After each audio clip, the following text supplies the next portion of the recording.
According to the Bible, the mark of the beast is a mark that will be forced on people during the end of the world. And during this time, Revelation chapter 13 says that there will be two prominent figures that will rule the final world government. And those people are the beast of the sea, also known as the Antichrist, and the beast of the earth, also known as the false prophet. And before Jesus returns to earth for the second time, the false prophet will force people to receive this mark of the beast. And because this subject has caused concern or confusion for Christians, here's everything you need to know about the mark that'll happen so that everyone can be aware.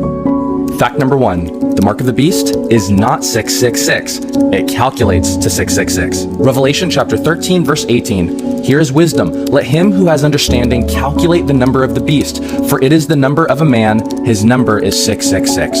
In this passage, John tells us that the mark of the beast calculates to 666. And the reason why this is important is because I see pictures of horror movies and these demons or possessed people all have the number 666 on their foreheads. And the idea of 666 comes from this passage in the book of Revelation, which is the final book in the Bible. The reason why 6 is a significant number is because it's commonly known as the number of man, whereas 7 is known as the number of completion. People were created on the 6th day, and on the 7th day, God rested and intended man to rest and to remember him. So this 666 kind of conveys this idea of man that has no need for God. So when it comes to this mark of the beast, Christians can't be exactly sure what it will look like.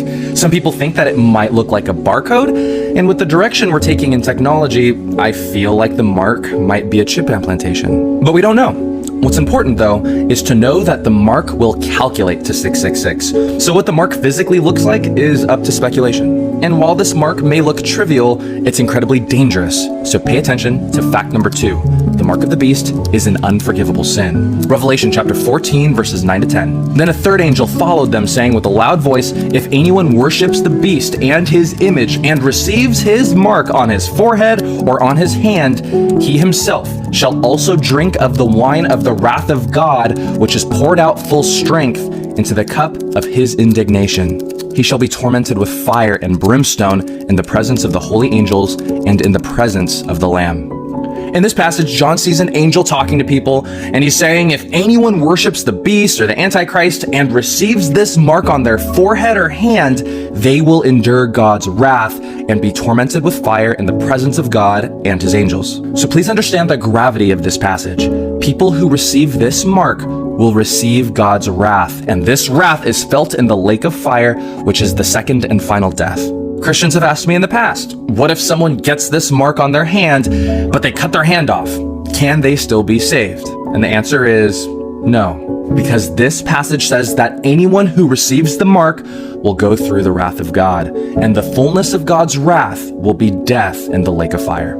So, should the time come and a mark be given in the future that gives allegiance to a future ruler, people must avoid it at all costs. And it will be difficult or even impossible to avoid. And you'll see why in fact number 3.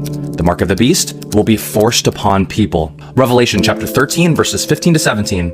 He was granted power to give breath to the image of the beast, that the image of the beast should both speak and cause as many as would not worship the image of the beast to be killed. He causes all, both small and great, rich and poor, free and slave, to receive a mark on their right hand or on their foreheads, and that no one may buy or sell except one who has the mark or the name of the beast or the number of his name. In this passage, John tells us that the beast of the earth, or the false prophet, was given power to give breath or semblance of life to a particular image. To give you some context, the Bible prophesies that there will be an assassination attempt on the Antichrist, and many will believe him to be dead. And we see this in Revelation chapter 13, verses 3 and 14. But despite this deadly wound that was given to the Antichrist, the false prophet will cause him to breathe and speak.